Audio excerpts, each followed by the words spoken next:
what's up, Brandon Smith here, BrandonSmith.com, for another training log video with commentary. This is week 10 recap. Still sticking with bench only footage for now. Only a couple more weeks of that, then I'll film some of the like rehab, getting back into actually some squatting and deadlifting, even though it's gonna be light. But for max effort movement, was reverse light band benching.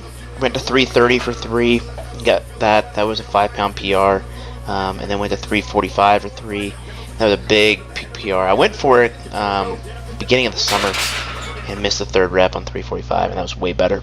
So I'm definitely making some progress in terms of my bench press, even from the last meet apparently.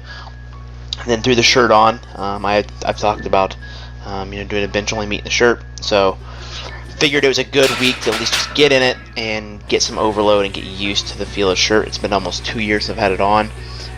So a lot of things to iron out and work on. This only makes the 11th time I've ever been in this shirt, so there's still a big learning curve to happen, but the goal for the day was just to keep airboarding triples to something moderate.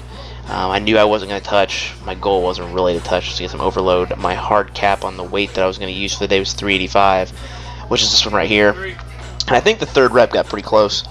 I used the airboard triples suggested by Vincent DeZenzo to basically learn a shirt, help break it in. For me, it's just more about learning it.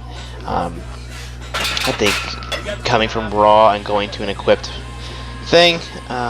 lift rather, it's really important that you learn the equipment and then make sure your technique is pretty solid. So I had some close grip Spotto presses, 4 sets of 6. After that, main reason for that being just learn how to stay tight around my chest. But also still continue to hammer my triceps to try to make it kind of work for the shirt a little bit, I guess. So, I mean, I thought things looked pretty good in the shirt for the first week.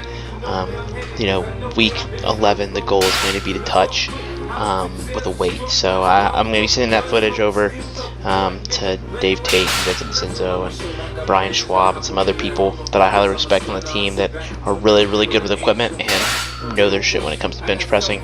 It's actually really not one of the lifts that I'm that great at, but I am pretty good at it in a shirt, I think.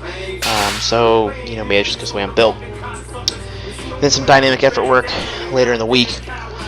Pretty late, stressing on Friday. Had a lot of stuff going on that day and just had to throw it towards the tail end of the night. I think I started training around 7:30 and didn't get done until almost 9 o'clock. But it is what it is. Last final wave of the axle bar. Close grip for 215 for 6 against the double mini bands. That was a pretty big PR, and I had a lot left in the tank, so it's a good sign. 3 sets of 23-45. Managed to continue increasing the weight on that across the week as well, or across the cycle. So we'll see what goes on the next speed bench wave. Try to hit some more 20s. But overall, good week. The back's feeling good, and you keep up with all my stuff over at Elitefts.com.